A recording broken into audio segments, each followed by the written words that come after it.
Fala pessoal, tudo bem? Esse é o episódio número 30 do nosso Ei! PBcast. Aqui quem fala é Léo Costa. E aqui quem fala é Lucila Costa. Lu, hoje a gente vai conversar com o jornalista Carlos Ossi, do Instituto Questão de Ciência.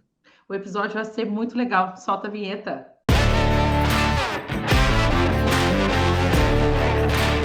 Fala pessoal, tudo bem? Lu, a gente está muito feliz de estar recebendo o Carlos Ossi aqui com a gente no episódio de hoje. Ontem à noite eu mandei uma mensagem para ele topou gravar no intervalo de tempo tão curto. A gente ficou super feliz, né, Lu? Muito, Falei, vamos conseguir falar com o Carlos aqui. Eu conheço o Carlos de ler as colunas dele no Estadão, tá? E venho acompanhando a carreira dele há muito tempo. O professor Carlos Ossi, ele é jornalista formado pela USP. Ele é cofundador e editor-chefe da revista Questão de Ciência, do Instituto Questão de Ciência, que a gente vai conversar mais uma vez sobre o Instituto Questão de Ciência aqui. Sempre que a gente puder, nós vamos falar sobre o Instituto Questão de Ciência. Ele já trabalhou em diversos veículos de comunicação, como eu falei, como no Jornal do Estado de São Paulo, da revista Galileu e no Jornal da Unicamp. Ele é autor de 3 livros, livros maravilhosos que ensinam sobre divulgação científica.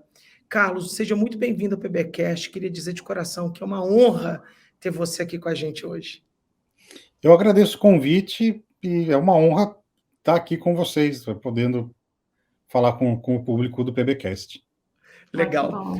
Ô Lu, você lembra, eu não sei se o Carlos deve lembrar, eu tive uma chance de estar num evento com o Carlos online, alguns meses atrás, da Universidade Federal do Rio de Janeiro, o professor Carlos e o Saldiva, né? O professor Paulo Sim. Saldiva, né? Que a gente estava falando sobre a pandemia, sobre fake news e tudo, e eu fiquei muito impressionado, Carlos, mais uma vez, sobre o conhecimento que você tem sobre disseminação de ciência, sobre divulgação científica. Deixa eu bater um papinho sobre isso hoje, tá bom? Ô Carlos, conta pra gente um pouquinho sobre a sua trajetória como jornalista, mas a minha dúvida central que eu quero abordar aqui é como é que o Carlos foi parar na divulgação científica, Carlos, especificamente? Olha, é meio assim, é meio linhas cruzadas na minha vida, né? Eu fiz faculdade de jornalismo, eu escrevia ficção científica muito na minha adolescência e início da vida adulta. Eu cheguei a ter uma carreira como autor de ficção científica, tenho livros publicados e tal. E legal.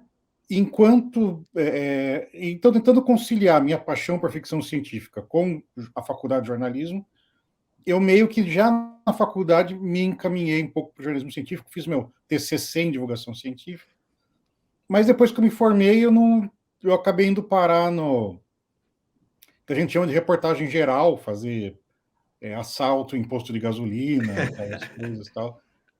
Na época em que os jornalistas eram mais generalistas, a gente entrava na carreira meio fazendo o que aparecesse.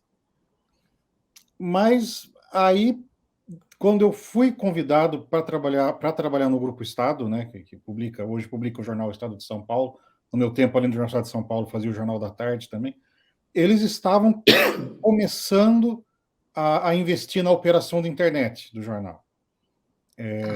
Eu acho que eles tinham iniciado uma presença online em 94, eu fui para lá em 96. E em 96 eles estavam começando realmente a pôr dinheiro para ver se esse negócio da internet decolava. Ainda era época da internet de escada e tal. Uhum. E aí eu me lembro até hoje que o meu chefe, na época, ele falou, olha, a gente tem umas pesquisas aqui, lembra, era época da internet de escada, quase ninguém tinha internet em casa. Era uma novidade, era coisa de nerd e tal. Ele falou, a gente tem uma pesquisa que tem 3 coisas que as pessoas realmente passam tempo na internet acessando, vendo e tal. Ele falou, pornografia, esporte e ciência. Opa! Pornografia, o Estadão é uma empresa conservadora, a gente não trabalha com isso. Então, você prefere esporte ou ciência? Eu falei, ciência. E aí eu fui e fiquei. E tô nessa, então, desde 1996. Nossa, que legal. Ô, Carlos, e naquela época, existia alguém no meio, no grande meio jornalístico, que de fato falava sobre ciência? Que você se lembra, que você se inspirava e tudo? Olha, aqui no Brasil a gente teve algumas grandes gerações de repórteres científicos, né? Acho que na minha época, quando eu estava começando, um grande nome que é ainda ativo, sim, naquela época, que escrevia muito na grande imprensa, tal, o jornalista Ulisses Capozoli. a jornalista Marta San Juan França, a Liana John, que, desculpa se eu estou enganado, mas eu acho que, infelizmente, é falecida. Antes deles, teve o José Reis, que hoje até é nome de prêmio, etc. Quer dizer, o Brasil, o Maurício Tufani, também recentemente falecido, já estava ativo naquela época, o Bonalume, na Folha.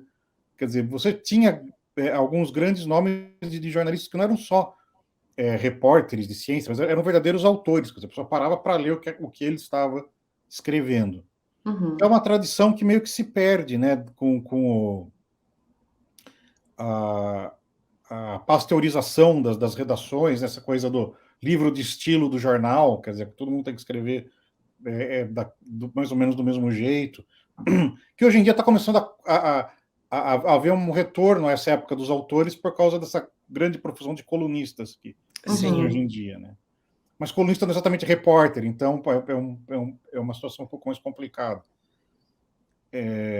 Mas essa época dos grandes autores acabou definhando por causa da pasteurização e depois dos cortes de gastos, né? Quer dizer, as empresas jornalísticas sofreram um baque muito forte com a perda de receita publicitária, com apostas erradas. Quer dizer, todo mundo sabia que ia ter que entrar na internet. Era uma coisa meio ok. Mas minha impressão é que muitas das empresas jornalísticas no Brasil entraram errado. Quer dizer, já que a gente tem que... Sabe, precisamos fazer algo, nem que seja bobagem. Aí fizeram bobagem. Entendi. Mas, fora isso, realmente, não era... Mas assim, nunca foi... Não era óbvio como lidar com a internet. Então, houve um esvaziamento do jornalismo científico, tanto que isso é uma coisa que se confunde muito, né, na terminologia. Divulgação científica e jornalismo científico são coisas diferentes. Define para a gente. Divulgação científica são assimiladas e são importantes para o jornalismo científico, mas não são necessariamente a mesma coisa. Tanto que o jornalismo científico meio que deu uma sumida, não por falta de talentos, mas por falta de espaço. Que a divulgação científica teve uma ascensão como uma forma, um tipo de material, de conteúdo próprio, mas também, eu acho, um pouco por razões um pouco perversas, né? Que, na verdade, eu acho que o desinvestimento em ciência no Brasil acabou levando muitos jovens acadêmicos que gostariam de estar empregados numa universidade ou recebendo bolsas de pós-doc e tal, a migrarem para a divulgação, porque foi o que sobrou, né?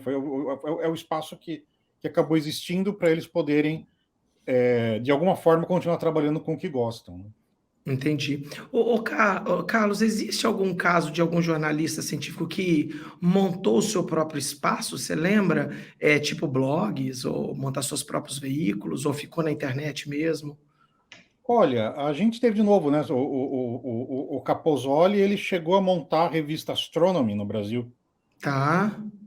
Que é uma franquia, existe uma revista americana super conceituada de astronomia, com dicas de telescópios e quais são os planetas mais legais de observar esse mês e tal. Mas não durou muito.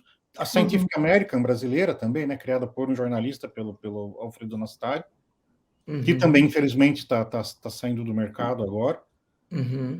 Aparentemente, ela não volta em 2023. Quer dizer, houve iniciativas e um monte de gente que criou seus próprios blogs, suas próprias newsletters, seus próprios sites, etc. Mas é uma área difícil. Quer dizer, existe um problema grave, eu acho que talvez não seja um adjetivo muito pesado, e é o que leva também os jornais, porque os jornais têm páginas e mais páginas de horóscopo e fofoca de celebridades e não tem mais páginas e mais páginas dedicadas à ciência. Porque é o que é mais fácil de vender, é aquilo Infelizmente. que é mais fácil pelo que é mais fácil interessar o público. Quer dizer, Entendi. Eu acho assim, hoje em dia, o esforço de despertar o interesse do público é um esforço que eu não sei se concluiu-se que não vale mais a pena, ou que é uma aposta arriscada, porque você pode investir em despertar o interesse do público, o investimento não voltar. Então é mais fácil investir naquelas coisas que a gente já sabe que o público vai estar interessado de qualquer maneira. Perfeito. Que é basicamente esporte, crime e fofoca. E é uma tristeza ouvir isso, né? Porque cada vez mais vai desinteressando as pessoas a buscar esse tipo de conhecimento e a pessoa vai ficando mais distante desse mundo, né, de potencial aprendizado que antes era ofertado, né, nos jornais e com mais frequência do que hoje se observa.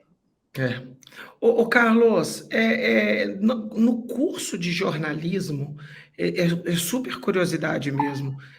No curso de jornalismo, existem áreas que vocês são treinados? Por exemplo, existem disciplinas, jornalismo esportivo, ou é uma coisa meio padrão para todo mundo? Olha, eu não sei como é que está hoje, tá? Quer dizer, Tá? o meu diploma é velhinho, vai fazer 40 anos daqui a pouco. Mentira, agora estou exagerando. Fez 30 anos ano passado. Na minha época, na minha faculdade, isso também varia muito de escola para escola, porque assim, o currículo Sim. do curso não é tão rígido. Na minha época, eram disciplinas optativas. Quer dizer, você tinha o curso geral de jornalismo para formar o jornalista genérico, quer dizer, o cara que, em tese, poderia entrevistar o presidente da República ou apurar uma tentativa de assalto ao posto de gasolina. Tá. Mas havia optativas que assim dependiam muito do que os professores estavam a fim de ensinar também. Perfeito. Então, no meu tempo, existia uma optativa de jornalismo científico, que eu, na verdade, não fiz. Não sei exatamente porquê, acho que eu estava com créditos lotados naquele semestre, alguma coisa. E uma que eu me arrependo amargamente de não ter feito, que eu era oferecida na Escola de Comunicações e Artes no meu tempo, que era estatística em jornalismo. Legal. E isso é uma coisa que é um problema. Não sei se hoje ainda é, mas, de novo, falando de uma geração e meia atrás. Né? Tem-se essa visão de que o jornalismo é uma profissão muito subjetiva e narrativa. Quer dizer, o jornalista conta o que ele vê, conta o que ele sente, hoje em dia menos, porque tem internet, teve a pandemia, ficou todo mundo trancado e tal. Mas uma frase clássica, o lugar de repórter é na rua. Você vai para a rua conversar com as pessoas, ver o que as pessoas estão sentindo, contar as histórias humanas, etc. E essa pegada, embora ela seja realmente importante, ela humanize a profissão e etc., ela leva a uma espécie de desprezo subliminar por números e dados e dados concretos, etc., que no fim acaba sendo prejudicial, porque é muito fácil a gente ser enrolado por narrativas. Você pode contar uma história linda e que, na verdade, é o cara que está querendo te empurrar aquilo e sem a parte quantitativa, sem as comparações estatísticas corretas, etc., é muito fácil ser induzido ao erro. Legal, legal. Ô, Carlos, e você acha que isso, por exemplo, assim, né, passada a pandemia, assim, as coisas não parece que mudaram muito a qualidade da comunicação nos grandes veículos, sabe? Quando eu vejo um grande veículo de comunicação falando assim, pipoca de micro-ondas podem causar Alzheimer, sabe? Aí você clica lá e você fala, meu Deus do céu, o que pode ser feito, Carlos? Eu estou apertando você mesmo. Não tem curadoria nesse lugar, cara. As pessoas vão deixar de comer pipoca, sabe? Assim, e eu estou falando até de uma coisa leve, né? Que é pipoca. Porque também tem cara que vai falar que vacina também pode estar dando problema. E isso tudo se mistura. Existe um clickbait muito forte nos grandes veículos de imprensa que me decepcionam muito ainda. Eu queria muito ouvir de você o que você pensa disso. Assim, eu acho assim, falar dos grandes veículos, Grupo Folha, Grupo Estado, Grupo Globo, né, que são os três, Grupo RBS no Rio Grande do Sul, é muito complicado porque, na verdade, são estruturas muito heterogêneas. O que acontece heterogêneas dentro de si, quer dizer, dentro delas, né, as redações não são homogêneas, as pessoas se desentendem lá dentro. O que me parece é que, dada a desidratação do negócio do jornalismo, a falta de verba, a falta de investimento, falta de investimento até para viagem, para mandar um jornalista para apurar em loco o que está acontecendo, assim por diante,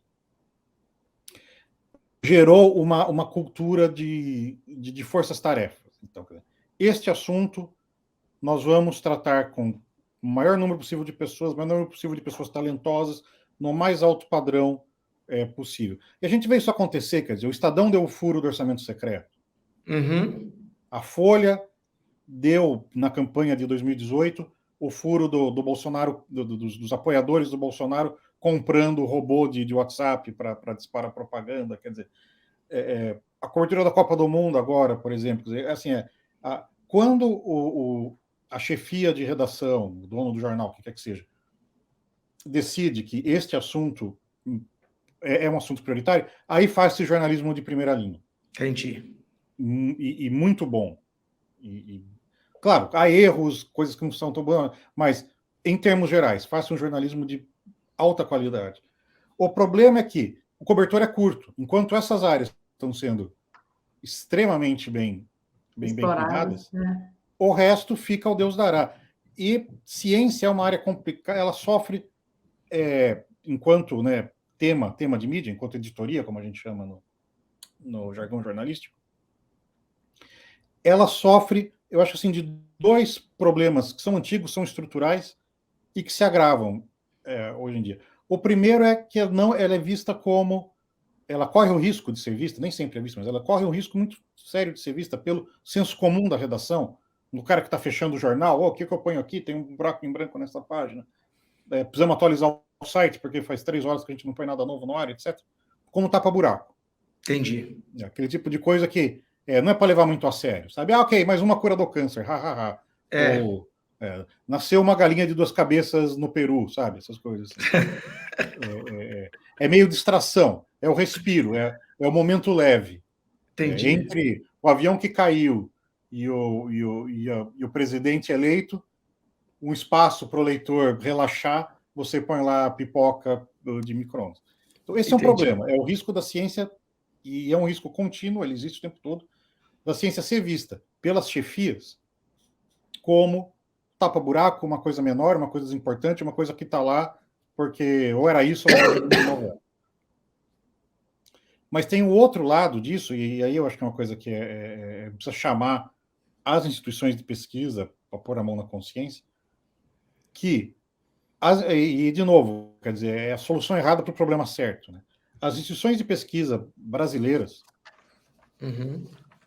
tomaram consciência, tardiamente, na verdade, mais tarde do que deveriam, que elas precisam aparecer para o público. As pessoas precisam saber que existem universidades federais, que existem as estaduais paulistas, que existem as outras estaduais espalhadas pelo país, que elas são importantes, que a ciência é brasileira, é importante, que brasileiro faz ciência bem. Eu lembro do meu tempo de escritor de ficção científica, quando eu era mais ativo na área, e a gente tinha comunidade de escritores brasileiros de ficção científica e tal. A gente tinha um dilema da ficção científica brasileira que a gente chamava de Síndrome do Capitão Barbosa. A gente está descrevendo essa cena, a astronave viajando, desbravando a galáxia, e abre a porta da ponte de comando, né, que é o Star Trek, né, a porta abre automaticamente, entra o cientista-chefe da nave e fala, Capitão Barbosa. Aí acabou, ninguém mais leva a história a sério. Como assim, um Barbosa, capitão de nave espacial? Quer dizer, eu acho que a ciência brasileira, não só a ficção, mas a ciência brasileira sofria dessa síndrome de Capitão Barbosa, né? O doutor Fagundes acaba de descobrir uma fonte de energia renovável. Acabou, né?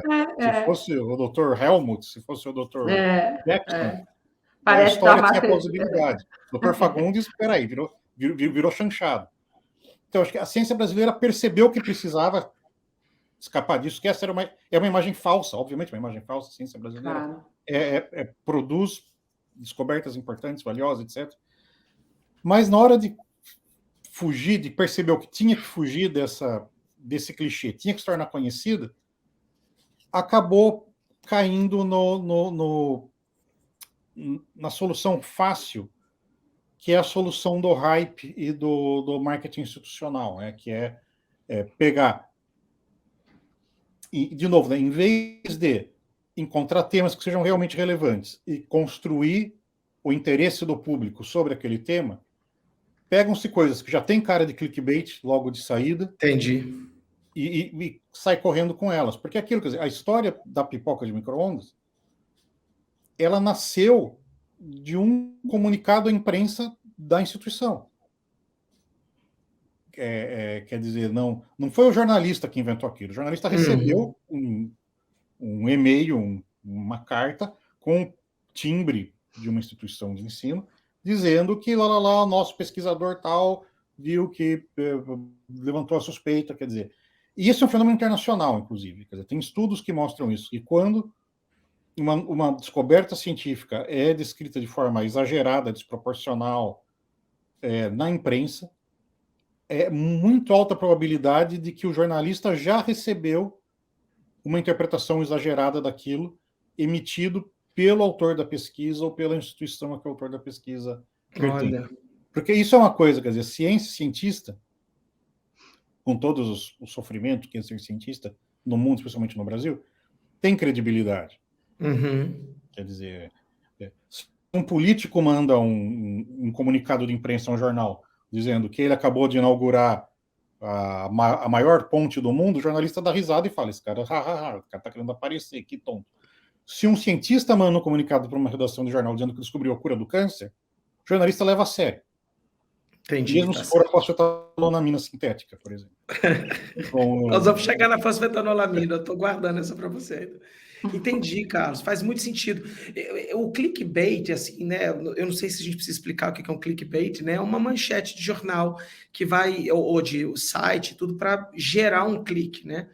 E eu fico muito incomodado com isso, com os títulos, sabe, Carlos? A gente, né? Eu e a Lu, a gente trabalha com comunicação em saúde, né? Claro que dentro da ciência a gente tem desde meteoro, vulcão, meteorologia, tudo, né? Agronomia, coisas maravilhosas. A gente trabalha no ramo de saúde. Uma coisa que me incomoda muito, vou dar um exemplo bobo, assim, sites como a revista da FAPESP, por exemplo. Às vezes tem uns clickbaits lá bizarros, assim. Eles falam assim, nós curamos a cura da esclerose lateral amiotrófica. Quando você vai olhar, fala assim, em 6 camundongos. Lá na reportagem está escrito. Mas a manchete e aquilo, você espera algumas horas, ele está em todos os jornais do Brasil, vão divulgar aquilo. Isso gera uma falta...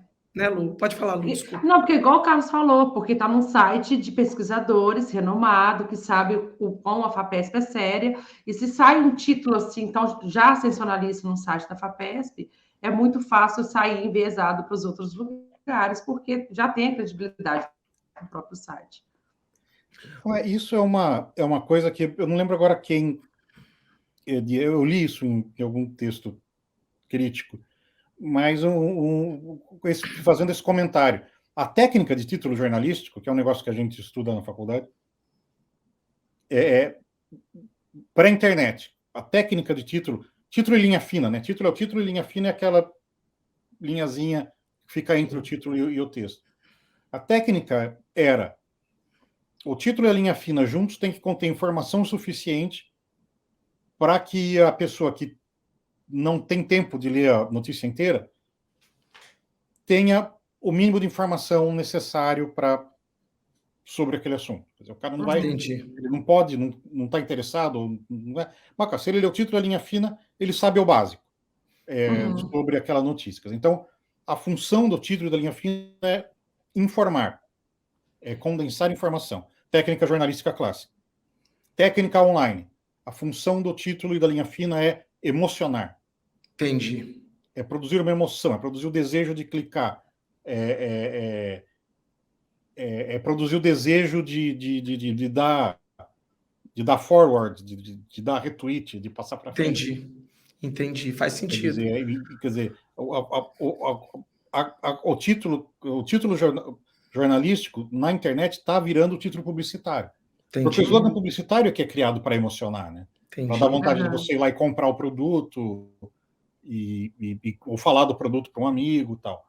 Perfeito. Então, quer dizer, essa barreira, que é engraçado, porque antigamente o pessoal falava até essa expressão, que era o muro de separação entre o editorial, que é o material que é feito para informar o leitor, etc., e o publicitário. Ele não existe mais, as coisas se misturaram. E assim, ok, elas sempre se misturavam um pouco, mas a gente sabia sempre se soube, mesmo quem misturava, que a mistura era uma falha ética, que ela não devia estar acontecendo. Ela devia estar acontecendo por uma série de razões, porque se não fizesse o jornal falir, etc. Mas, enfim, o pessoal fazia de sacanagem ou fazia com culpa. Hoje em dia é normal. O pessoal mistura e não vê nada de errado. Tá tudo bem. Ô, Carlos, vocês do Instituto Questão de Ciência, daqui a pouco eu vou pedir para você apresentar o Instituto de novo, a gente tem um episódio com a Natália sobre isso. Quanto que vocês oferecem de aconselhamento, curadoria para a grande imprensa? Vocês são acionados com muita frequência? Fala, Carlos, eu estou com esse comunicado da imprensa na mão, você poderia me ajudar em dar um tom correto ou não? Olha, eu pessoalmente não, mas assim, os nossos cientistas residentes da diretoria, a Natália e o Marcelo Yamashita, que é físico, e o Paulo Almeida, que é o nosso terceiro diretor, que é psicólogo e advogado, eles são acionados com a Natália, obviamente, com muita frequência, e o Paulo e o Marcelo com um pouco menos. Mas sim, eles são procurados mais como fontes, né, para dar declarações, e nem tanto como, digamos assim, assessores indiretos. Não, quer dizer, isso já aconteceu algumas vezes, que eu fiquei sabendo, de repente acontece mais vezes, ninguém me contou. Mas já aconteceu sim, uma consulta a um diretor do instituto fazer o que a gente chama de matar uma pauta. Quer dizer, o repórter desiste de dar continuidade ao assunto porque a gente avisou que era lorota. Então, assim, a gente tem esse papel, a gente desempenha, mas talvez não sejamos tão consultados quanto seria o ideal. Ô, Carlos, conta para a gente de novo, só para a gente ter o relato, o que é o Instituto de Questão de Ciência, como é que ele foi feito, quais são as atribuições dele, só para a gente repetir essa informação, porque a gente fez a pauta sobre o Instituto de Questão de Ciência no episódio número 1 com a Natália. A gente queria ouvir de novo. Então, o Instituto de Questão de Ciência foi fundado em 2018 por 4 diretores fundadores, Natália Pasternak, eu, Marcelo Yamashita, professor de Física do Instituto de Física Teórica da Unesp, e o Paulo Almeida, que é advogado e psicólogo, acho que ele tem uma pós-graduação em neurociência, além da bacharelado em psicologia. E o Instituto ele foi criado para... o nosso slogan, a nossa linha de missão é por políticas públicas baseadas em evidência, que é onde a gente tem atuado mais, até por causa da pandemia, que houve um verdadeiro negacionismo. As políticas públicas foram baseadas em negacionismo, basicamente, etc. Que é basicamente isso, quer dizer, levar fazer com que o respeito à informação científica, a melhor... Porque, assim, o que é informação científica? Informação científica é o melhor conhecimento disponível sobre um assunto. Exato. Pode não ser o conhecimento perfeito, pode ter furos, mas, assim, é o que eu sempre pergunto, qual é a alternativa?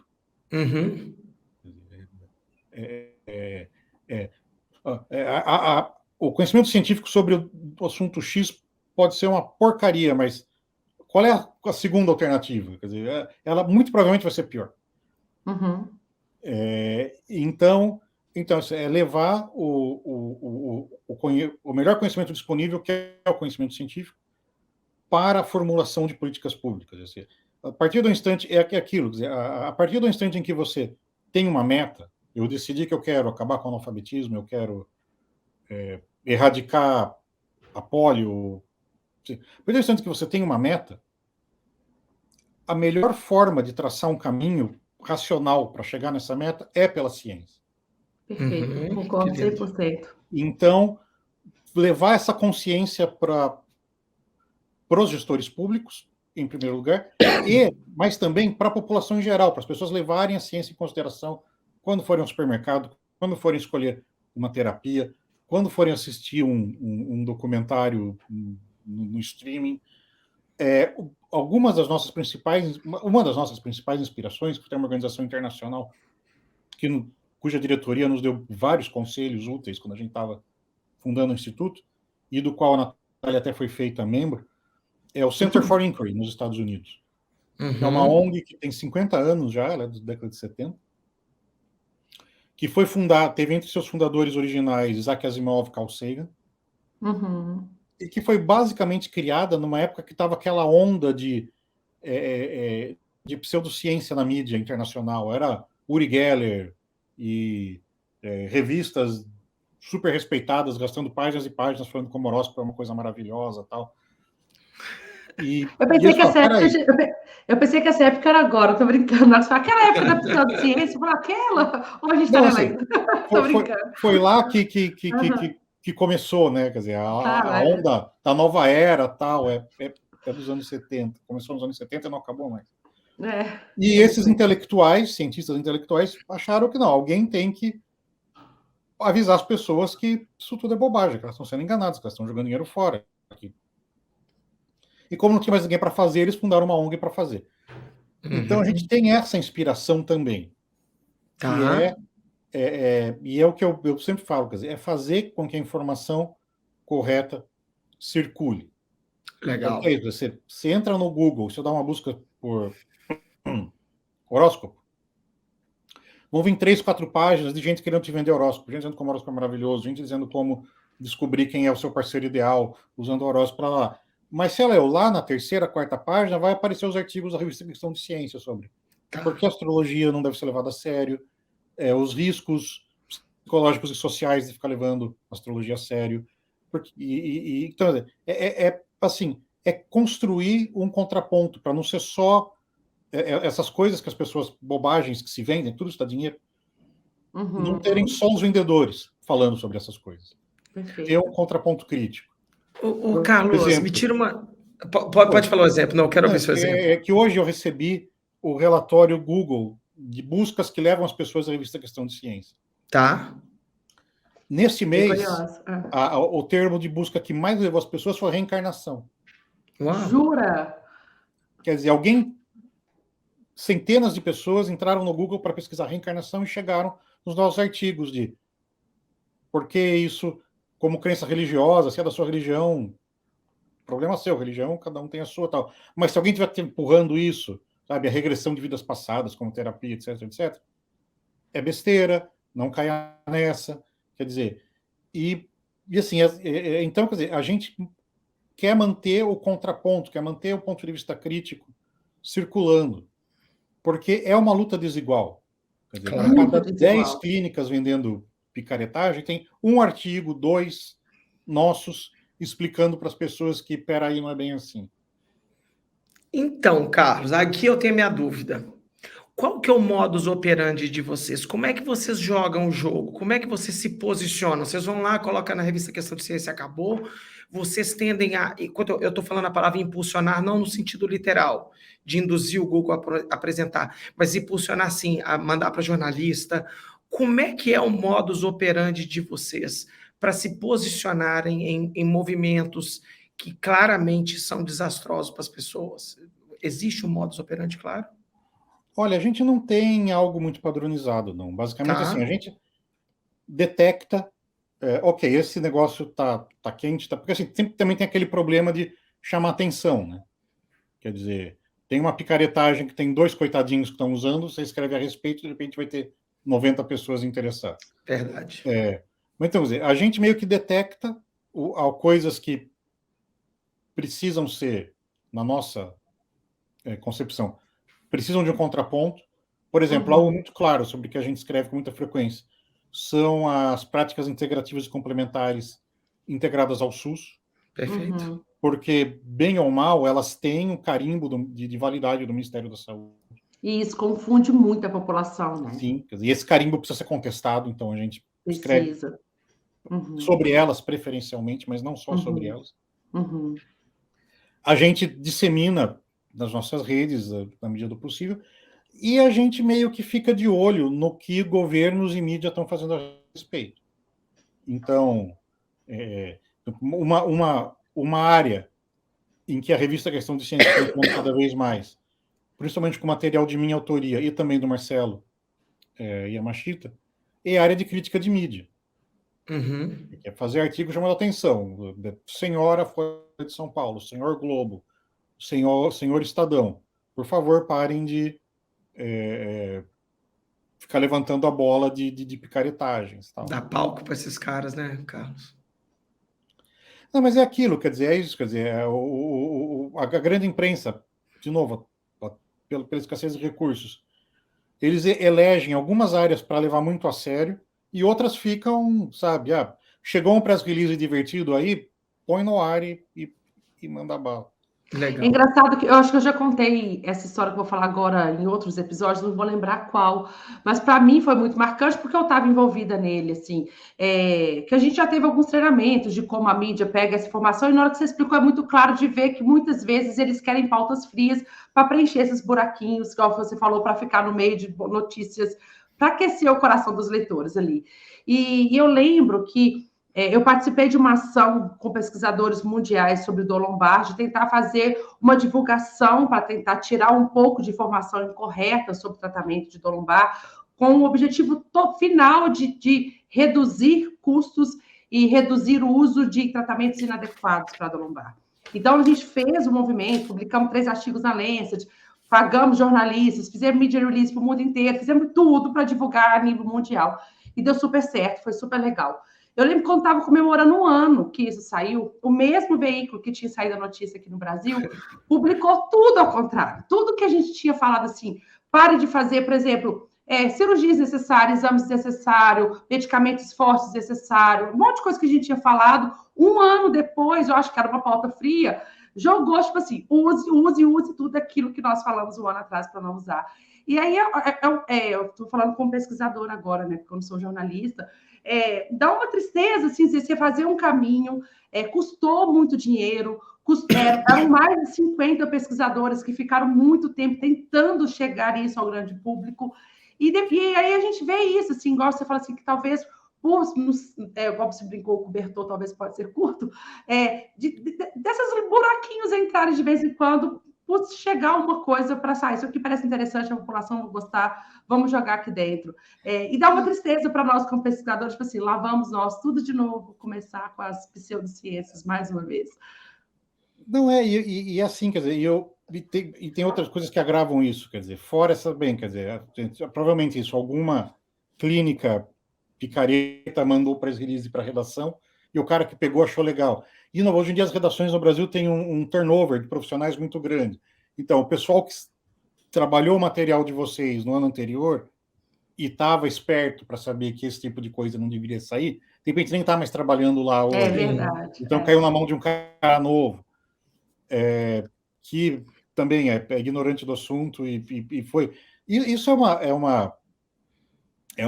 uma coisa que nas Olimpíadas do Rio de Janeiro foi muito engraçado. Eu acho que foi na Folha de São Paulo. Você percebia a tensão entre o pessoal da ciência e o pessoal do esporte. O pessoal do esporte fazia aquelas matérias, o segredo do sucesso do nadador medalha de ouro. Aí tinha o cara lá fazendo acupuntura, não sei o que lá. Ventosa. E o pessoal que realmente, os jornalistas que realmente entendiam de saúde e ciência, e faziam um outro texto dizendo que, na verdade, essas coisas realmente não garantem sucesso para ninguém. Né?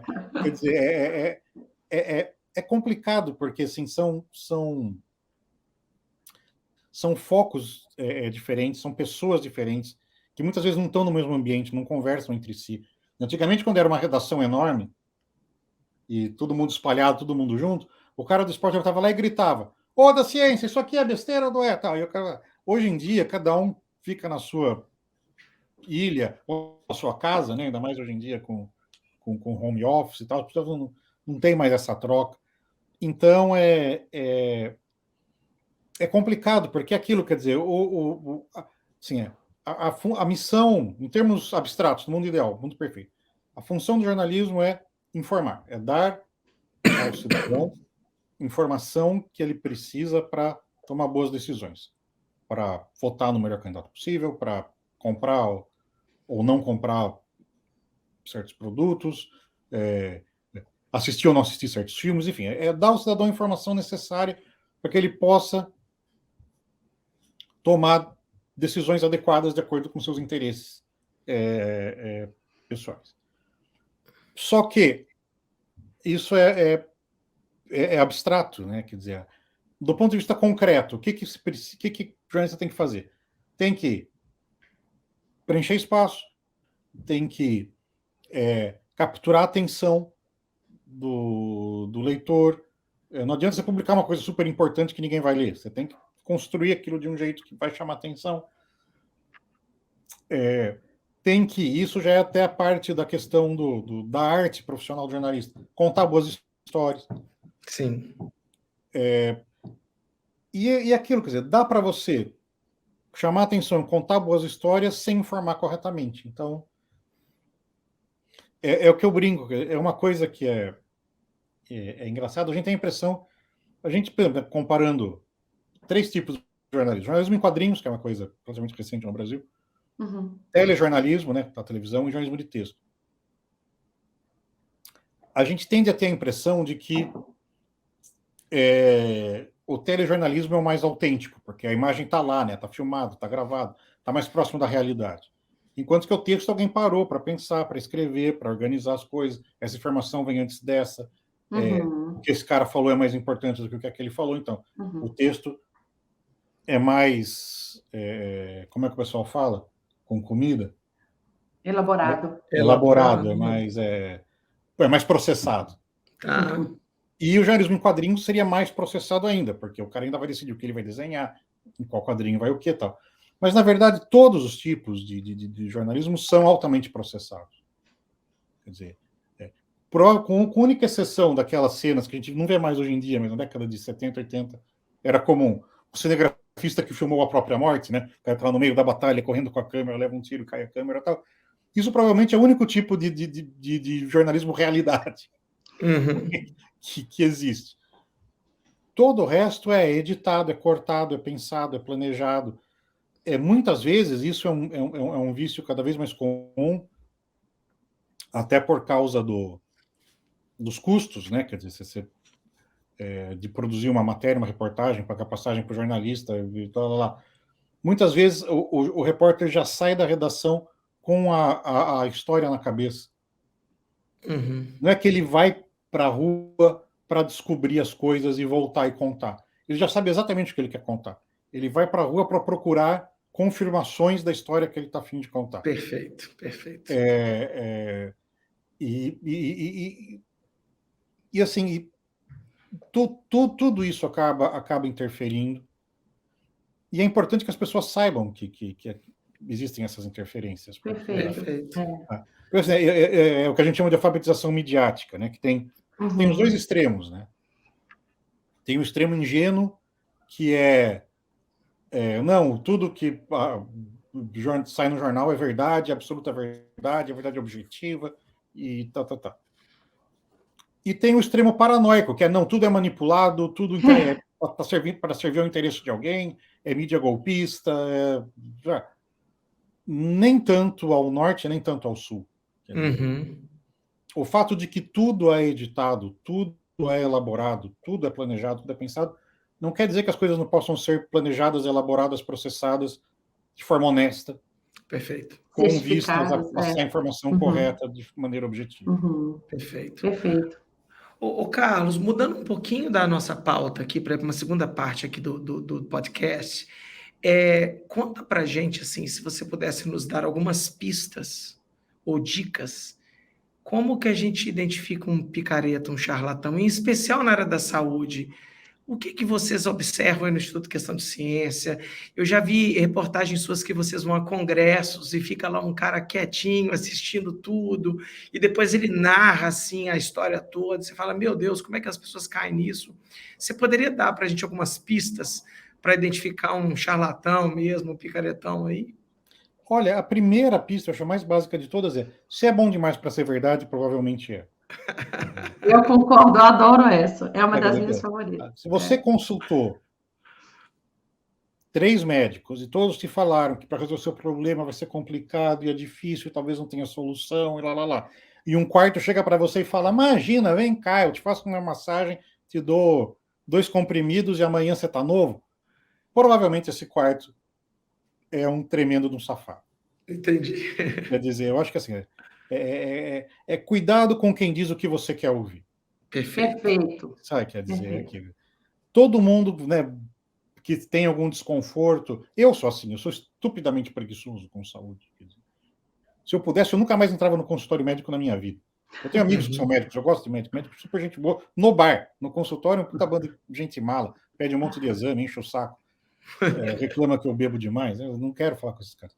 Mas, então, se você dá um Google e você acha alguém que diz que você não precisa de consulta, não precisa de exame, e vai resolver o seu problema, e provavelmente é picaretagem. Mas também tem a picaretagem do outro lado, né? Que agora, que é exatamente que é isso, é o picareta do hipocondríaco, né? Quer dizer, o cara que faz o teatro da medicina. Você vai lá, o cara te pede 1 milhão de exames que não servem para nada, você volta, ele olha os exames, aí ele põe uma sementinha com esparadrapo no seu ouvido. Quer dizer, eu acho que tem que tomar cuidado com esses dois extremos. O cara que diz exatamente o que você quer ouvir, que é o cara que serve ao paciente preguiçoso, e o cara que faz muito o teatro da medicina, sabe? Que se põe naquela autoridade e pede um monte de coisas e nem confirma, tá vendo? Aqui tá a prova do que eu estava pensando. E aí vem aquela conversa para enrolar, que deixa você meio com medo de perguntar o que está acontecendo. E a minha dica final, eu acho, fuja de quem usa a palavra energia. Energia? Energia. Harmonizar sua energia. Está com energia ruim. Precisamos melhorar essa energia. Entendi. O cara falou em energia e não está nem discutindo o seu consumo de calorias e nem é engenheiro elétrico, melhor dar no pé. Fica longe dele. Ô, Carlos, e do ponto de vista do paciente do lado de cá, ou do consumidor desses produtos, ou dos potenciais produtos, por que a gente é tão vulnerável à pseudociência, Carlos? Sabe o que me incomoda? Me ajuda aqui. O brasileiro, eu vou falar só do Brasil agora, mas você está morando em outro país e talvez não seja diferente, provavelmente não é diferente. O brasileiro é desconfiado de tudo, você concorda? A gente tranca carro, a gente fala, esse cara vai me roubar, esse político vai não sei o que lá. Mas na primeira promessinha, a gente entrega a vida na mão desses caras.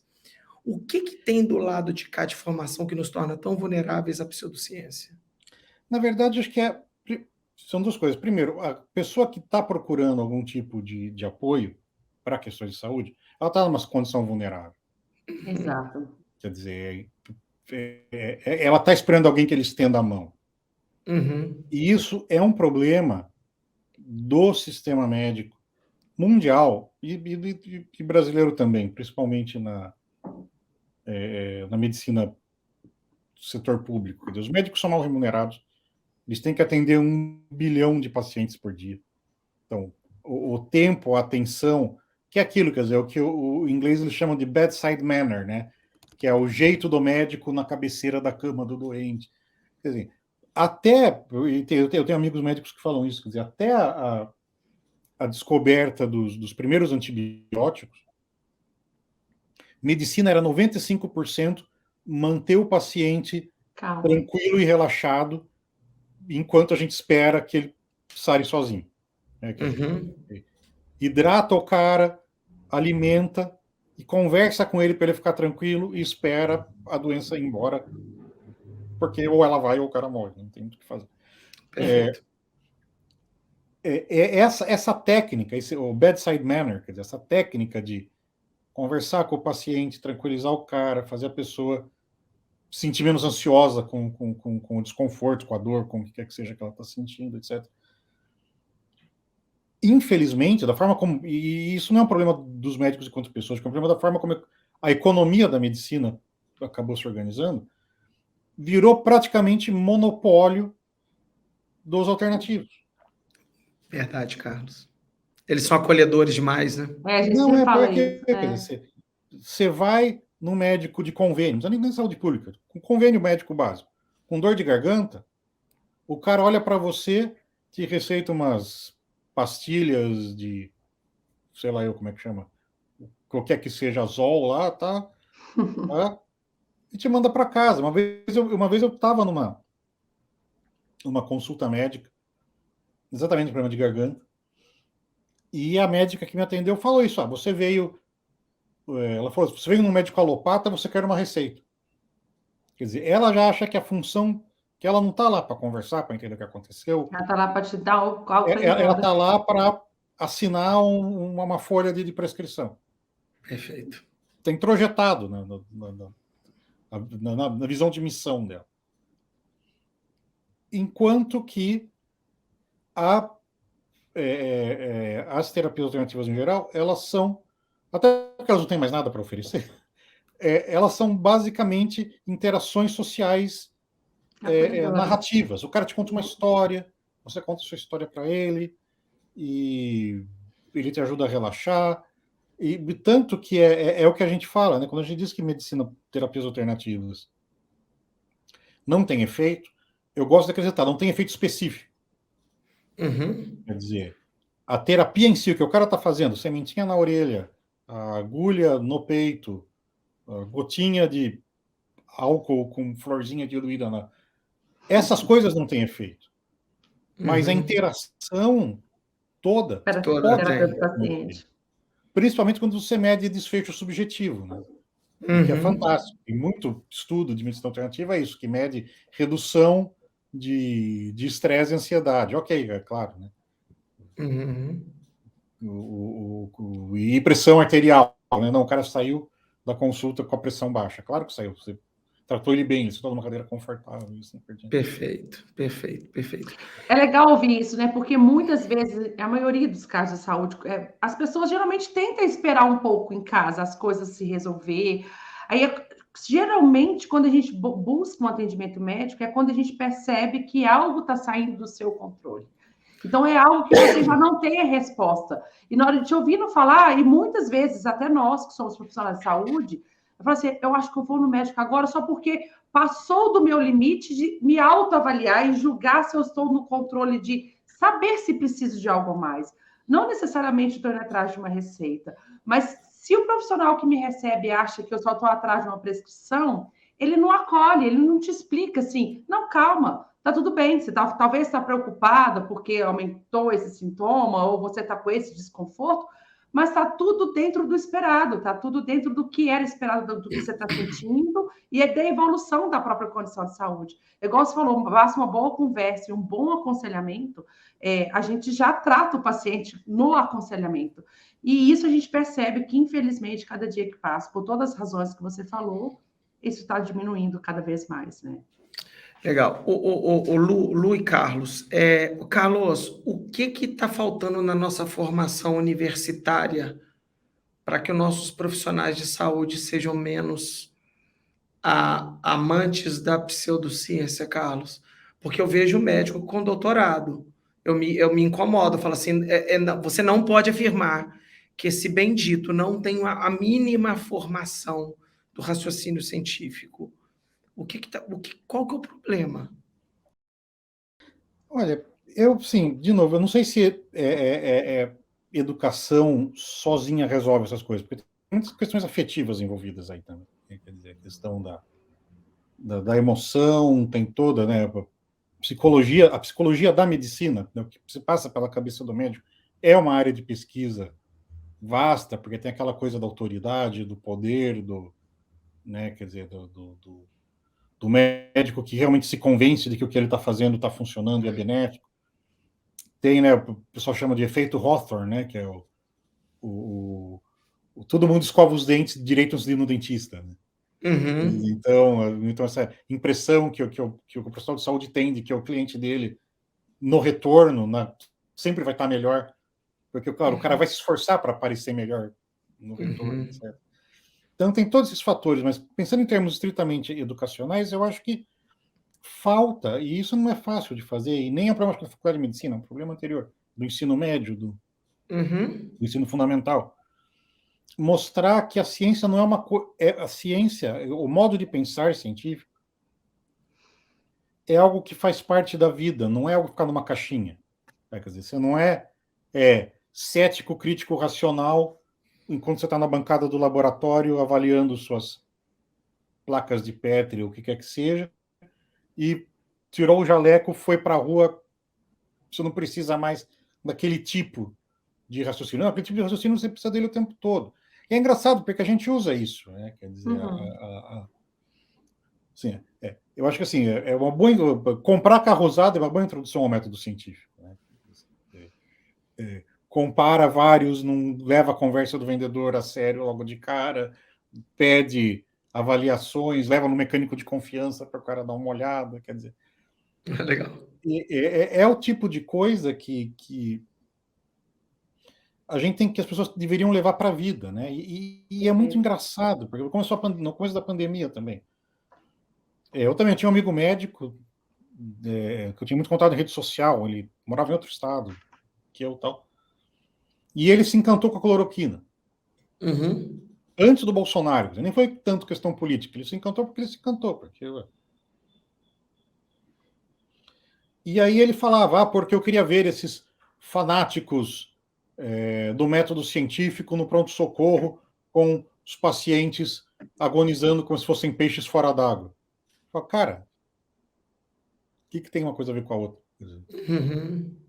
Tem um paciente agonizando como um peixe fora d'água, que é uma metáfora horrível, mas tudo bem, o cara está morrendo de falta de ar. Eu acho que dá para entender de onde vem. Você dá cloroquina para ele, ele volta a respirar. Se não tivesse dado, ele teria voltado a respirar do mesmo jeito, sabe? Você não tem prova de que aquilo... de que foi a cloroquina que ajudou o cara, mas eu acho que assim, tem esse afã de fazer alguma coisa, qualquer coisa, mesmo que seja besteira, é algo que se apossa muito facilmente do profissional de saúde. Perfeito, perfeito. Carlos, existe... Essa pergunta eu não estudei, tá?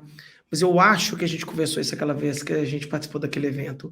Existem ciência que estuda fake news e desinformação? Existem pesquisadores que investigam isso? O tamanho do estrago, como é que é isso? Os gatilhos que os caras usam? Sim, existe, tem artigos publicados, tem um monte, uma literatura bem grande já Tá? Conta pra gente um pouco o a que você respeito sabe. disso. E assim, é aquilo, quer dizer, no frigir dos ovos, o que a gente tem notícias falsas e desinformação são eficientes porque são construídos para serem eficientes. Uhum. Quer dizer, é a técnica do gatilho emocional, são as técnicas desenvolvidas pela publicidade comercial nos últimos, sei lá, 100 anos, aplicadas a outras coisas. E, assim, basicamente, a boa notícia é que dá para fazer o contraponto a isso. Tem um grupo de pesquisa agora, internacional, que está procurando técnicas de imunização para desinformação. Quer dizer, exatamente, ensinar para as pessoas técnicas de pensamento crítico, apresentar. Tem um estudo que já é um clássico, ele é recente, mas já é clássico, que testou 2 tipos de contraponto à desinformação em saúde, que eles chamam de refutação do conteúdo e refutação da técnica. Refutação do conteúdo é você explicar o que os caras falam besteira, porque RNA não funciona assim, porque célula humana é de outro jeito. Blá, blá. Refutação da técnica é: você percebeu que esse cara comparou duas coisas que não são comparáveis?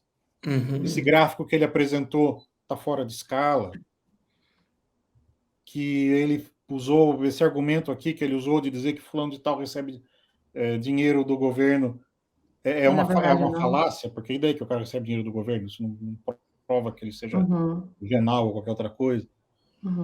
E que a refutação baseada em técnica funciona tão bem quanto a refutação baseada em conteúdo. Legal. E o lado bom disso quer dizer, você não precisa fazer a refutação baseada em conteúdo, você tem que ser um especialista na área. Para fazer uma refutação baseada na técnica, você precisa de bom senso, basicamente. Então, quer dizer, é algo que está ao alcance de todo mundo, né? Legal, legal. Que legal, Carlos. Ô Lu, eu vou para a última parte. Você queria comentar alguma coisa ou posso seguir? Não. Ô Carlos, eu aprendi isso no Twitter. Eu não sei se foi no seu Twitter ou do da Natália que eu li, mas eu fiquei muito feliz em saber que o Instituto Questão de Ciência teve a sua voz ouvida pela equipe de transição do novo governo, A gente está gravando esse podcast, porque podcast é atemporal, né? A gente está gravando em janeiro de 2023, esse é o primeiro podcast, não, o segundo, né, Lu? A gente gravou ontem, esse vai ser o segundo podcast do ano, e eu até perguntei para a Natália uma hora, falei, a Natália falou que vocês conversaram com o Ministério da Saúde, e na época eu falei, Natália, não vai conversar com Ciência e Tecnologia? Parece que vocês também conversaram. Qual que é a impressão que vocês tiveram? Vocês foram bem acolhidos? Vocês foram ouvidos? O que você achou? Houve receptividade nas ideias do Instituto? Porque eu acho que vocês são ótimos e vocês têm muito a oferecer para o governo no que diz respeito à gestão de saúde pública. Olha, assim, eu não participei das reuniões. Tá? Quem participou foi a Natália, o Marcelo, e eu não me lembro se o Paulo, acho que talvez ele tenha participado da reunião com o pessoal de CIT, mas eu agora não tenho essa informação de cabeça. Mas pelo que eles me contaram, sim, eles foram muito bem recebidos, foram ouvidos com respeito, com atenção. E uma das sugestões que a gente levou, na verdade não é invenção nossa, é uma sugestão que, na verdade, a gente estava reforçando, uma sugestão que já era do corpo técnico do Ministério da Saúde, que é a elevação do Plano Nacional de Imunizações, né, que é o setor do Ministério da Saúde responsável por vacinar o Brasil inteiro, ao status de departamento dentro do Ministério. Porque na burocracia estatal, isso dá para eles mais autonomia, torna eles menos vulneráveis à gestão política, canetada, a corte discricionário de verbas e a interferência política na gestão, né? Claro. Tem o ministro que é anti-vaxxer e manda os caras pararem claro. e falar que vacina faz bem. Sendo um departamento, eles estão mais protegidos contra essas coisas. E a ministra, né, a nova ministra, decidiu que ela vai fazer isso. Ela vai dar esse grau de autonomia especial ao plano de imunizações, o que, de novo, não é uma sugestão, não foi coisa da cabeça do Instituto, é algo que já era um pleito dos especialistas na área, mas que a gente encampou e reforçou junto ao grupo de transição e foi aceito. Aparentemente, nós vamos ter um plano de vacinação mais autônomo e mais forte. Que bom ver isso. E existe alguma... Bom, vocês pretendem continuar pegando no pé dos gestores, seja lá quem esteja lá dentro, né? Eu, assim, dos ministros que o presidente Lula escolheu, eu acho disparada a melhora da saúde, assim, do ponto de vista técnico, né? Ela é uma cientista da Fiocruz, é uma pesquisadora PQ do CNPq1A, eu gostei muito da escolha. Mas em outras áreas que o Instituto de Questão de Ciência está, por exemplo, na ciência e tecnologia, vocês pretendem continuar pedindo voz, se colocando à disposição, porque eu acho que é legal ter gente de fora indo conversar, bater papo e discutir ideias, trazer ideias de outros países, outros modelos. Como é que é a perspectiva do Instituto de Questão de Ciência nisso? Então, a gente sempre está aberto para ajudar no sentido de dar consultoria, de aconselhar, de debater propostas e, claro, apresentar eventuais propostas, projetos que a gente tenha. A gente tem estruturado agora, está decolando, já está muito bom, mas vai melhorar. O nosso Observatório de Política Científica, que é um site específico que está agregando todos é exagero, mas pretende agregar todos os dados disponíveis e correr atrás dos que ainda não estão disponíveis sobre investimento em ciência no Brasil, retorno do investimento na ciência no Brasil, produção científica brasileira. Esperamos que esse observatório seja um subsídio para a formulação de políticas públicas e para acompanhamento crítico da execução das políticas também. Quer dizer, assim, o governo Bolsonaro ele foi tão, digamos assim, entremeado, ele foi tão perpassado por negacionismo científico em tantas áreas que a gente acabou tendo que assumir um papel político até, quer dizer, que não estava previsto. Quer dizer, eu jamais imaginei que eu ia escrever. Eu tendo a escrever um artigo por semana para essa questão de ciência. Então, são 52 artigos no ano. Metade deles ia citar o presidente da República.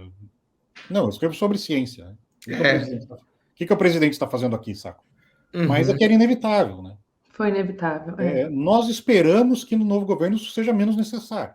Que a gente possa deixar a crítica política para os comentaristas políticos e cuidar da nossa ciência, parte. puramente ciência. Mas, se voltar a ser necessário, a gente volta, porque claro. a nossa missão não muda.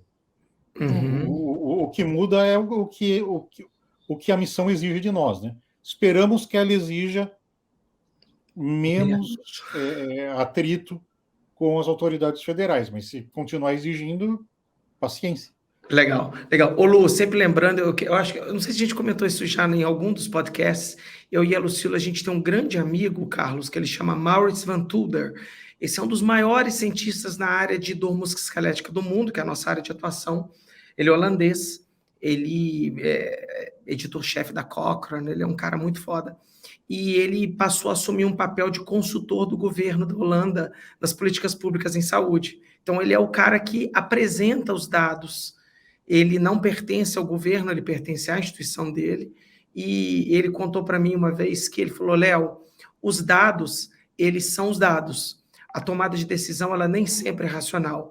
Cabe a gente induzir ou convencer essas pessoas dos melhores caminhos. E ele falou comigo, quando eu encontrei com ele, né, Lu, isso já faz, você estava grávida do Pedrinho, 2019, 3 anos, né? Ele falou assim, nas primeiras reuniões, a cada 10 argumentos que eu dava, eu ganhava 1. Hoje eu estou ganhando 5, porque eu estou sabendo me comunicar bem com esses caras, eles estão me respeitando. E foi muito legal ouvir, sabe, Carlos, isso da boca do Maurits, porque ele falou, cara, basta ter uma reportagem na TV com uma pessoa que fez uma cirurgia de coluna inútil e saiu andando bem, para toda uma política de decisão que os deputados têm que tomar, eles se emocionarem, ele cai num gatilho emocional, que o Carlos está falando, para desmoronar uma tomada de decisão que vai custar muita grana e não vai ajudar muitas pessoas. Então, o trabalho dele, de vocês, do Instituto de Questão de Pesquisa, é para bater palma, para louvar mesmo, e desejo assim que vocês continuem, né, militando no sentido de levar boas práticas em saúde, boas práticas não só na saúde, né, mas em todo o contexto em que a ciência pode estar envolvida na vida das pessoas. Obrigado. Bom, como eu disse, é a nossa missão. A gente está aí para isso. E essa questão também da forma como a imprensa cobre tratamentos de saúde é algo que você deu o exemplo da cirurgia inútil que saiu no programa de TV. É algo extremamente preocupante que está muito no nosso radar. No Brasil, isso tem diminuído. Esse tipo de matéria de saúde, né? Que é o médico tal tem a técnica tal que seus pacientes acham lindo e maravilhoso, etc. Isso tem menos na grande imprensa, né? Mas ainda é muito comum nas revistas de bem-estar, de saúde feminina. Perfeito. Essas coisas. Porque a doutora, geralmente, desculpa, foi só sexista, mas geralmente é uma mulher de medicina estética, né? A doutora fulana tem um novo laser que rejuvenesce. Geralmente é aquela mulher linda, perfeita, que todo mundo quer ser. Então, quer dizer, esse tipo de cobertura, porque é muito engraçado, porque se você pensar em termos jornalísticos, nem todas, claro, algumas dessas matérias realmente são horríveis e todo, mas elas até são tecnicamente corretas, quer dizer, todas as informações que estão lá são verdadeiras, as declarações das pessoas estão reproduzidas de forma correta, então, tecnicamente, é impecável, mas ainda assim desinforma. Perfeito. Desinforma porque, pelo que deixa de dizer, né? Por não dizer que aquela amostra é muito pequena, ou por, às vezes, por exemplo, isso também é um caso que eu vivo citando. Muitos anos atrás, o Estadão fez uma matéria de comportamento, assim, vida humana e tal. famílias que não vacinam os filhos. E eram entrevistas com mães que optaram por não vacinar, porque é a natureza, porque isso, porque aquilo, lá, lá, lá. A foto era as criancinhas não vacinadas brincando felizes de roda num Na parque, praia. Bem no natural. sol, tal. E aí, lá no meio da matéria, tinha 2 linhas do médico dizendo: não vacinar é irresponsável e as pessoas não deveriam fazer isso. Comparado com o impacto emocional do resto, O outro ganhou. quer dizer, tecnicamente está correto. Descreveu a situação, descreveu as falas das pessoas de forma correta, lá, lá, lá. Mas o modo como o texto foi montado falsifica tudo. Putz, cara. Sabe o que eu lembrei agora? Desculpa, eu preciso dar mais esse exemplo, que vai muito do Carlos. Não sei se você vai lembrar dessa reportagem, Carlos, só na revista Veja, quando o Reinaldo Gianecchini teve o câncer, e eles estavam falando de espiritualidade em pacientes com câncer. E cara, você falou exatamente, assim, ó, não tem nenhum problema falar de espiritualidade, né? Para acolher essas pessoas, para cuidar delas e tudo. E a gente tem dados, né, do estudo do câncer em São Paulo que fala que 50% de pacientes abandonam tratamentos, quanto vão nesses locais e tudo. Para fazer cirurgias espíritas, Espíritas e tudo. E na matéria da Veja, era tipo assim, 4, 5 páginas, extremamente no cunho emocional, descrevendo tudo o que aconteceu com ele. E na última linha tinha: mas nunca abandone o seu tratamento. Né? E aí é igual você falou, a assimetria entre o cuidado e o tratamento real é desproporcional, indutiva, perigosa, mas tecnicamente correta. Me veio aqui na cabeça agora, assim, e é impressionante como é que isso é mais recorrente do que a gente imagina. E espiritualidade assim, é um significante vazio, né?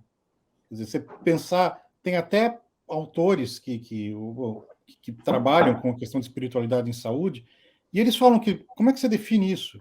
Quer dizer, tem um cara, que não vou lembrar o nome dele, mas ele diz que depende de como você define espiritualidade, simplesmente a pessoa ter um propósito maior na vida, pode ser qualquer propósito, pode ser um grande ator, pode ser ajudar as criancinhas e tal, entra na definição de espiritualidade. Quer dizer, então, né? Quer dizer, e aí a coisa fica circular, porque a espiritualidade vira causa e efeito, né? O cara tem espiritualidade porque ele enxerga algo na vida maior do que si mesmo, e esse algo. Portanto, e por ele enxergar algo na vida maior do que si mesmo, ele tem espiritualidade, e a espiritualidade faz com que ele enxergue algo na vida maior do que si mesmo. E esse algo na vida maior do que si mesmo não precisa ser sobrenatural, isso pode ser. E essa é outra coisa, quer dizer, você pegar os estudos sobre benefícios da espiritualidade para a saúde, a maior parte desses benefícios não são da espiritualidade, são dessas outras coisas, enxergar algo na vida mais importante do que si mesmo. Esse algo mais importante pode ser a saúde dos seus filhos. Não precisa ser fantasmas extradimensionais. Então, é meio complicado. É uma palavra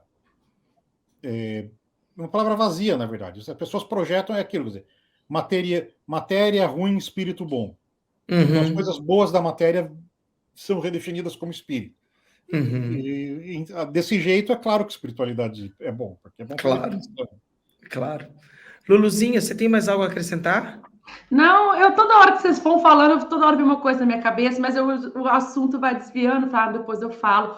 Mas desde a hora que o Carlos falou sobre um pouquinho sobre a informação, como o jornalismo é feito, me deu vontade de falar assim, do nosso lado, do meu lado romântico de ver as coisas assim, até onde a gente atua um pouquinho, que é o lado meio professora, pesquisadora, da gente continuar, né, Léo, cada vez mais tentando educar, aumentar um pouco o conhecimento dessas pessoas que produzem a matéria sobre como checar essas informações, né? Porque igual você falou assim, a forma técnica ela está correta, mas o que a gente vê muitas vezes a falha da pessoa simplesmente receber, igual você falou, a pauta pronta, talvez, mas de abrir e checar os números para ver se os números estão corretos, ou se a informação, igual você falou, se era um estudo pequeno, e trazer isso de uma proporção maior. Eu sei que muitas vezes ouvindo você falar do jornalismo, assim, vai tudo contra, né? Porque é difícil vender, se você fala muito certinho, você não passa a forma sensacionalista, mas o que a gente tenta fazer um pouquinho, né, Léo, é tentar passar um pouco de como fazer, de como buscar essa informação e checar caso você não tenha um pouco de treinamento metodológico, técnico, científico, porque é fácil fazer, igual o Carlos falou, é fácil checar. Mas o que a gente percebe muito hoje, tanto o profissional da saúde que passa a notícia, ele não tem esse conhecimento, e também o jornalista que recebe também não tem o conhecimento da checagem do dado científico. Então, era toda hora que você estava falando, você deu vontade de falar sobre isso um pouco, porque a gente vê essa lacuna muito grande ainda para melhorar a divulgação científica como um todo. Legal. Assim, acho que tem o básico, que e infelizmente hoje em dia, nesse universo de press releases, é cada vez mais difícil, mas assim, de novo, jornalismo de ciência, principalmente quando você vai falar sobre um estudo, principalmente um estudo na área de saúde, jornalismo de ciência né? Se fosse matéria na escola, seria que você recebeu um estudo, que alguém está propondo, acho que esse estudo rende uma matéria. Primeira coisa, checa com um outro especialista da área. Isso é tão óbvio, pra você ter uma ideia. Vou contar um segredo para vocês aqui. Jornalistas de ciência podem se cadastrar na Science e na Nature para receber os artigos que vão sair na Science e na Nature no fim da semana, na segunda-feira. A gente lê antes de vocês. Claro, é o media release, Mas por que eles mandam na segunda-feira? Porque os editores da Science and Nature já estão contando que o jornalista vai abrir aquilo na segunda e vai repassar para um especialista de confiança, para o cara comentar. Perfeito. É esperado que isso aconteça. Uhum. O que acontece muito, ainda mais, de novo, por vários problemas, falta de dinheiro, velocidade excessiva, falta de ciência não ser levado muito a sério por algumas chefias de redação, etc. É que chega o release, que tem um cientista falando X, ele vai igual. O copy-paste, e se tiver errado, a culpa não é minha, foi o cientista que falou. Foi o media release. Perfeito. E isso acontece mesmo. Já tive um dos papers do meu doutorado, ele caiu na media, a gente fez o media release. E eu fiz isso porque está na minha tese, meu orientador pediu para fazer, e aí eu copiei de todas as línguas que saíram para colocar como anexo a media release que saiu daquele artigo. Era o mesmo texto, em todas as línguas, em todos os lugares, em todas as revistas. E raríssimas tinham contraponto, tinha alguém comentando, tinha alguém indo além, querendo saber algo, ou duvidando, ou questionando. Mas, assim, a grande maioria era idêntico no mundo inteiro. Ô, Carlos, Lu, vamos encerrar o nosso episódio? Vamos? Ô, Carlos, eu queria muito, mas muito te agradecer. Dizer que bom que o Instituto Questão de Ciência estava pronto em 2018, porque eu não sei se vocês têm a dimensão do quanto vocês ajudaram as pessoas durante a pandemia, e assim, eu quero muito ver o Instituto Questão de Ciência crescer muito mais e dar informação. Então, assim, ontem, de fato, eu fiquei emocionado quando você respondeu meu WhatsApp rápido e quis vir aqui, porque eu apelidei a Natália Pasternak de madrinha do PBcast, que eu falei, como é que eu vou seduzir essa mulher para falar no PBcast? Eu falei, vou chamar ela para o episódio número 1. E ela aceitou. E a gente esperou, né? A gente teve problema de agenda, eu falei, nós não vamos lançar o podcast enquanto a Natália não falar. Porque era muito importante para a gente. A Natália é uma inspiração, ela foi a força de frente, né? A linha de frente do Instituto Questão de Ciência, mas a gente sabia que tinha uma galera por trás ajudando muito a subsidiar e tudo. E foi muito bonito ver uma cientista como ela. Toda hora a gente ligava a TV, a Natália estava lá incansável. Às vezes você via, ela falava o gatinho seu, o gatinho preto aí rodando aí na frente da reportagem. Foi muito, muito bacana. Espero que as pessoas tenham entendido mais sobre ciência. Até hoje, para mim, não é claro se a ciência as pessoas passaram a levar a ciência mais a sério após a pandemia? Eu acho que sim. E se foi... Algumas sim, algumas não. Mas eu acho que quem queria entender, quem não estava... Porque, né, a Natália tem uma frase muito boa, né, Lu? Ceticismo é uma coisa, negacionismo é outra. O negacionista, você não tem como educar o cara. Então, as pessoas que não eram negacionistas ouviram a palavra dos especialistas, dos cientistas, e tomaram a sua decisão baseada naquilo que acha mais correto. Então, e o Instituto Questão de Ciência encabeçou isso muito bem. Então, Carlos, eu queria, em nome do podcast, agradecer muito todos vocês. Transmito o nosso abraço para todo mundo do Instituto Questão de Ciência. Quem você deu nome, quem você não deu nome aqui, mande o nosso abraço e nossa gratidão eterna. E tudo que a gente puder fazer para divulgar as ações do QC, só avise a gente, tá bom? Conte com a gente, Eu que agradeço o convite e realmente espero que o nosso trabalho tenha sido tão relevante e útil quanto você acredita que foi. Quer dizer, a gente está no meio do furacão e é difícil ter noção das consequências. A gente vai fazendo. Mas sim, quer dizer, eu acho que principalmente a atuação da Natália, que ela combina qualidades, né, muito especiais para esse momento. Ela tem o conhecimento, ela tem a capacidade de transmitir o conhecimento, comunicar, e ela tem uma expressão empática, tal, que as pessoas param para prestar atenção no que ela está dizendo. Quer dizer, realmente foi a pessoa certa no momento necessário. Pena que o momento foi necessário. Quer dizer, eu brinco também sobre o que eu já falei, né? Eu não achei que eu ia gastar tanto espaço em uma revista de ciência falando do presidente da República. A gente também nunca achou, a gente sempre achou que a nossa operação no Instituto ia ser uma operação de nicho, ia ser uma coisa pequena, que a gente ia ficar que nem aquele martelinho de geólogo, né? Fica batendo na pedra até a pedra quebrar, brigando com as práticas integrativas no SUS, comentando sobre, sabe, Mercúrio retrógrado, as bobagens do cotidiano, e não que a gente ia ter que enfrentar uma coisa tão grande, uma fortaleza de negacionismo de repente caindo do céu na nossa cabeça. Mas passou, espero que não volte. Tomara. E agradeço muito o convite para estar aqui conversando com vocês. A gente que agradece. Parabéns pelo podcast. Obrigado. E não vai ser a última vez que você veio aqui, foi a primeira de várias. A gente vai te chamar sempre que a gente precisar de conversar com vocês, porque a gente gosta muito, muito, muito de vocês. Obrigado. Pessoal, Lu, Carlos, onde que as pessoas acham você em sites ou em redes sociais? Onde que o Instituto Questão de Ciência está e onde você está, por favor? Então, a gente tem o site da revista, que é www.revistaquestãodeciencia.com.br. Revista Questão de Ciência, tudo numa palavra só. O site oficial do Instituto, que é institucional, que é o iqc.org.br.